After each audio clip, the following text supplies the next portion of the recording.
Jubilito TV Official. Okay, so yun.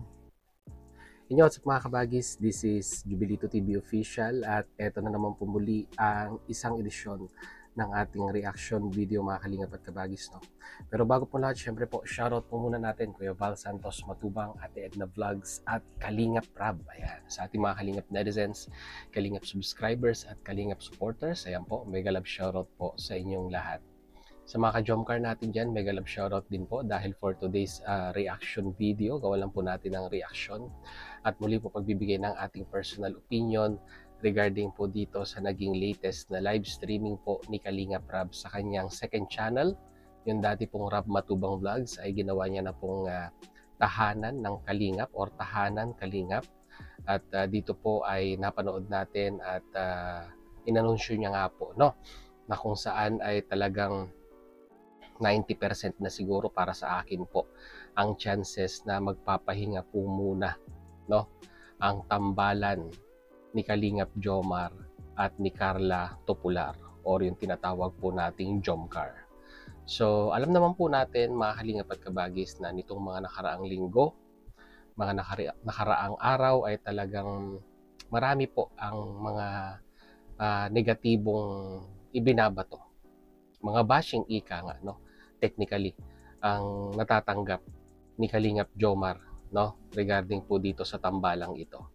At konting kibot ika nga ay napupuna ng mga bashers ito pong si Kalingap Jomar, no, na kung saan ay talagang sabi nga po ni Kalingap Rab ay hindi na po healthy or yung tinatawag po nating nagiging toxic na yung mga ibang panatiko, no, regarding po dito sa pambabash, lalong-lalo na po dito po kay Kalingap Jomar. At isama pa po natin, no, mga kalingap at kabags, itong issue na kung saan ay ito naman po ay pangkalahatan naman po na mensahe ni Kalingap Rab sa mga panatikong sponsor at sumusuporta sa mga love team na ang panawagan lang naman po ay, di ba, mag-focus po, no, sa beneficiaries.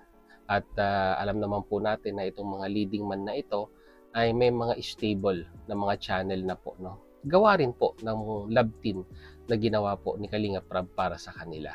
Yun lang naman po yung simpleng pakiusap ni Kalingap Rab na kung saan ay parang dinamdam at technically ay hindi po nagustuhan ng mga sponsor or yung mga panatikong sponsor. Hindi naman po lahat, no, mga kalingap at kabagis, no.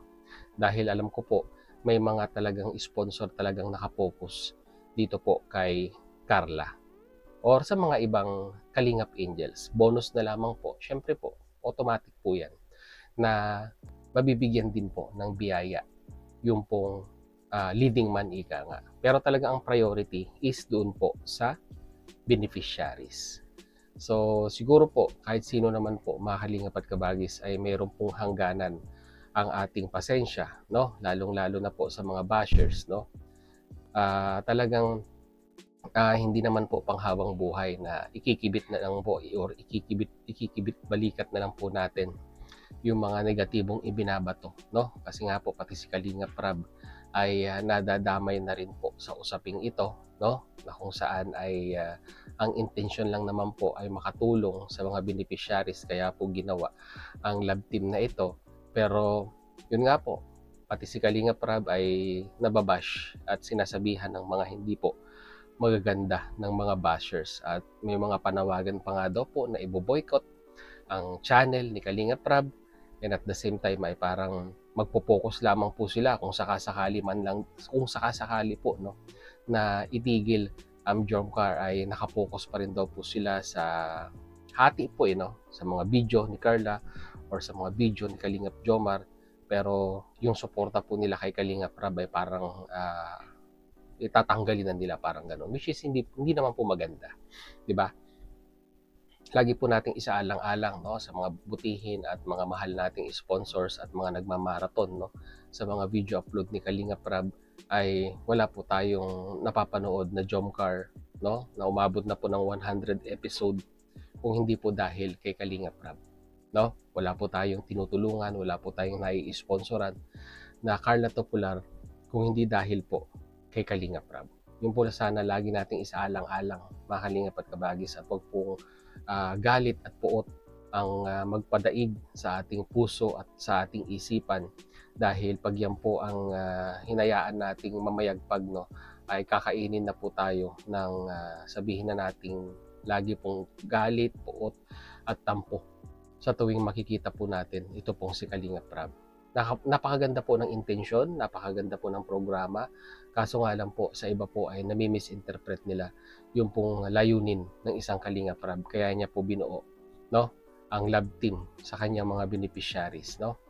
Lagi po nating isaalang-alang ang pinaka general rule, no, kung bakit po nabuo ang love team, para po matulungan yung beneficiary po na ginawa niya po ng love team sa pamamagitan ng, di ba, sponsorship sa kanyang pag-aaral, sa kanyang mga daily needs, at sa kanyang mga pangarap sa buhay na maaabot pagdating ng araw through the help of Kalingap Rab at sa tulong na rin po ng mga butihing sponsor. Kaya siguro po huwag na po natin patagalin, mga Kalingap at Kabagis, no? At pakinggan po natin yung pong naging anunsyo ni Kalingap Rab regarding po dito sa usapin na ito. So without further ado, mga Kalingap at Kabagis, narito po, pakinggan po natin. Kasi hindi niya naman pinakita yung mukha niya at that time, kaya boses na lang po, no, mga Kalingap at Kabagis. So narito po yun.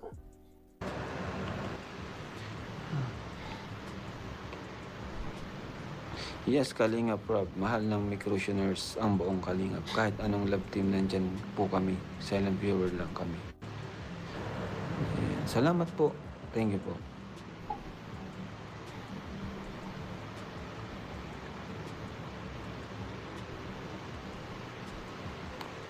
Ayusin niyo po kasi ang bangayan dito ng Jomcar 18.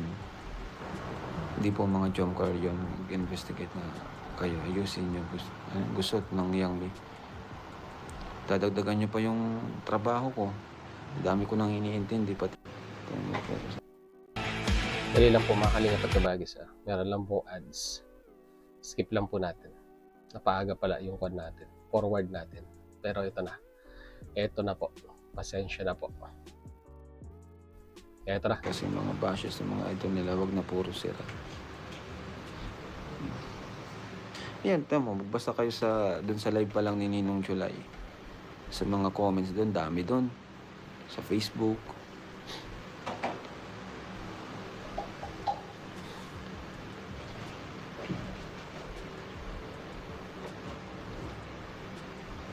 Pero hindi nga po lahat. Hindi ko naman nila lahat. Kaso, sobrang dami na talaga. Kaya, naisip ko na pagpahingayin muna natin to. Kasi, hindi ko na gusto yung mga nangyayari. Hindi ko na gusto yung mga nababasa. Masyado na silang Total, kahit naman pagpahingayin ko yung Jomcar, stable na rin naman sila. Si Carla, iba-vlog ko siya. Si Carla. Si Joms, may channel naman si Joms, di ba? Stable na sila. Si Carla may channel din. Si Carla may mga sponsor din. No? Kaya okay lang naman na magpahinga muna sila. And isa pa, nasa episode 100 na sila. So sila yung pinakamaraming episodes. Kaya yan, mamimiss nyo muna ang Jomcar sa mga mga nag-aabang sa Jomcar. Magpapamiss muna sila.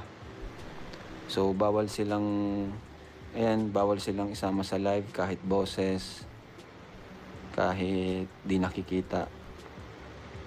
Yan, bawal po. Kasi sinabi ko din yan sa GC namin na bawal muna si Carlang isama sa live. Pwede silang magkita-kita. Pwede naman po magkita-kita. Huwag lang magla-live. Or kasi mahirap kasing itago kung naka-live ka tapos nandun pa rin. Mahirap itago eh. Minsan naririnig mo yun. So, pinagbawal ko muna yun. No? Yan si Carla at Jomar, makikita naman yan. Kahit walang vlog or walang live. Makikita naman yan sila. Pero sa live at sa sa live at saka sa mga yun. Minsan kasi 'di ba nagkikita-kita tas may nagla-live. Pinagbabawal ko na kasama si Carla doon kahit boses po. Kuya Rab, may violation po ba si Jomar sa Kalingap? Wala naman po. Wala naman po siyang violation. Okay, so yun, naisingit din po yung katanungan na siguro po ay naglalaro din sa kanilang isipan kung bakit ginagawa ni Kalingap Rab ito, no? Na pansamantala ay itigil po muna ang Jomcar, no? Siguro napapaisip yung huling nagtanong na ano kaya ang nagawa ni Jomar to deserve this yung pagpapatigil po muna ng tambalan po ng Jomcar. So malinaw po, no, sa sinabi ni Kalingap Rab, pahinga po muna ang Jomcar, ang tambalang Jomcar. So pati po yung pagsasali sa kanila sa mga live streaming, no, ng mga Kalingap boys, mga K-boys at mga Hagibis, yan, mga bagong grupo ni Kalingap Rab ay mahigpit po na ipinagbabawal, no, kahit boses po na wag po munang isasali ito pong si Carla sa kanilang mga event o sa kanilang mga live streaming, no, ay yun nga po, wag muna. Sabi nga po ay para pagpahingahin, no, pababain ang tensyon ng mga panatiko, and at the same time kasi po syempre pag walang mapapanood ay wala naman po talagang marereaksyonan, no, mga Kalingap at Kabagis, no. Ganun lang kasimple yun, no. Ang ginagawa ngayon ni Kalingap Rab is para sa akin po is damage control, no, para lalong hindi na po lumaki yung pinsala na nagagawa ng mga bashers, ay minabuti niya po na itigil po muna ang tambalan o ang love team na ito, no. At siya ay sabi niya nga po, i-vlog niya si Carla at si Jomar naman daw po ay may sariling channel. So mga gustong manood kay Kalingap Jomar ay pwedeng mapanood sa kanyang official YouTube channel. At kay Carla naman, kung magkakaroon ng opportunity na mai-vlog ni Kalingap Rab, ay iba-vlog niya po, no, mga Kalingap at Kabagis, no. So ang ganun sa akin lang, opinion ko lang po, no, mga Kalingap at Kabagis, no. Ito pong ginagawa ni Kalingap Rab na pansamantalang pagpapatigil, no, ng Jomcar ay dapat ito personal opinion ko lang po, mga Kalingap at Kabagis, no. Noon pa pwede namang pagpahingahin pala, di ba? Pwede naman palang itigil muna.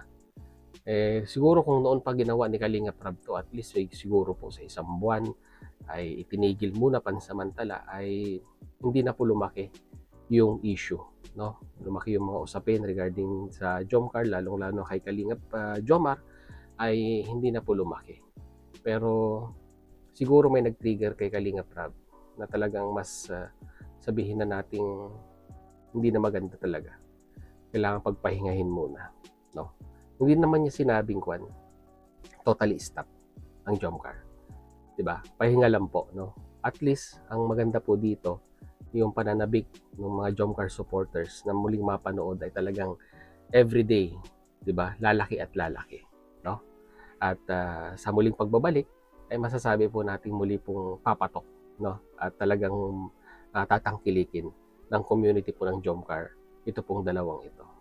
So yung suporta ng Jomcar community ay hindi na po yan mawawala. Kumbaga nandyan na yan panghabang buhay yung suporta nila. Maganda pa nga po ito, mga Kalingap at Kabagis, dahil mas lalo pong mananabik ang mga viewers sa muli pong pagbabalik ng Jomcar habang sila po ay nagpapahinga sa mga bashers at sabihin na nating hinihilom yung pong mga issue, no, na dapat pababain at hindi na po pag-usapan dito po sa social media. So ano sa tingin ninyo, mga Kalingap at Kabagis? Tama po ba ang naging desisyon ni Kalingap Rab na pansamantalang itigil muna ang Jomcar? Ay ilagay nyo po sa ating comment section. Pag-usapan po natin. Ayan. So yun, muli maraming salamat, mga Kalingap at Kabagis. 91K na po tayo. Ayan, salamat sa mga nakasuporta at patuloy pa rin pong nandyan na nanonood po, no, ng ating reaction videos. Yan. Maraming salamat po sa inyo. Dahil wala pong 91K si Jubilito TV Official na subscribers as of now kung hindi po dahil sa pang araw-araw ninyong suportang pananatili at panonood sa ating mga reaction videos, no, mga Kalingap at Kabagis. At asahan po ninyo na lalo pa nating pagbubutihin ang ating pagbibigay ng reaction dito po sa community ng Kalingap.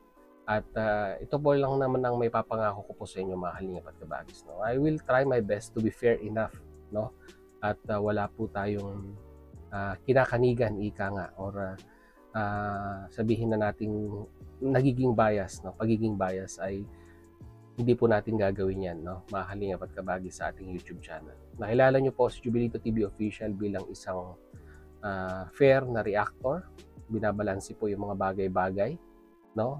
Although hindi po sa lahat ganun po yung paniniwala nila sa atin, pero alam ko po majority po na nakasuporta po sa atin ay ganun ang paningin nila kay Jubilito TV Official.